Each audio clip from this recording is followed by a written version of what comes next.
ఆదర్శంగా ఉండాల్సిన అధికారులు కూడా అవినీతికి పాల్పడుతున్నారు. Rangareddy additional collector Bhupal Reddy senior assistant Madan Mohan లంచం తీసుకుంటూ పట్టుబడ్డారు.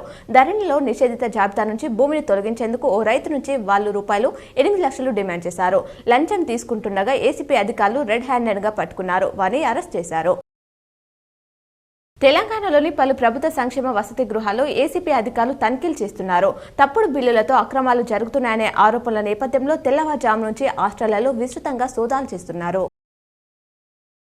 జక్రన్పల్లి మండలంలోని సికింద్రాపూర్ వద్ద జాతీయ రహదారిపై రోడ్డు ప్రమాదం జరిగింది. పోలీసుల వివరాల ప్రకారం పడకల్ తాండాకు చెందిన బాదవ సంతోష్ సోమవారం రాత్రి డిచ్పల్లి వైపు వెళ్తున్న బైక్ ఆగి ఉన్న లారీని వెనుక నుంచి ఢీకొనడంతో ఈ ప్రమాదం జరిగింది. ఈ ప్రమాదంలో సంతోష్ అక్కడికక్కడే దుర్మరణం చెందాడు.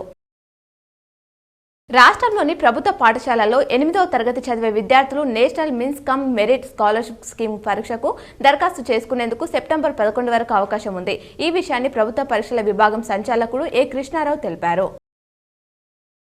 నిజాం సాగర్ ప్రాజెక్టులోకి ఎగువన ప్రాంతాల నుంచి వరద నీరు వచ్చి చేరుతోంది. మంగళవారం ప్రాజెక్టులో 304 క్యూసెక్ల వరద నీరు వచ్చి చేరింది.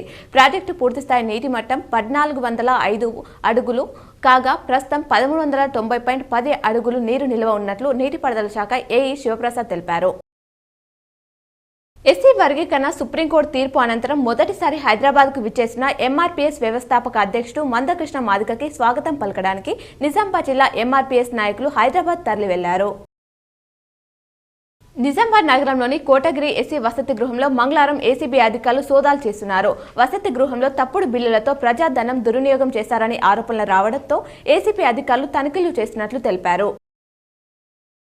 బంగ్లాదేశ్లో హిందువులపై జరుగుతున్న దాడులను నిరసిస్తూ చెందూర్ మండల కేంద్రంలో బుధవారం స్వచ్ఛందంగా బంద్ను ప్రకటించుకున్నారు. హిందువులపై దాడులు ఆగే వరకు ఇలాంటి వినూత్న కార్యక్రమాలను ఎప్పటికప్పుడు చేపడతామని గ్రామస్తులు తెలిపారు. సాయంత్రం కొవ్వొత్తులతో యువత ర్యాలీ నిర్వహిస్తున్నామని వెల్లడించారు.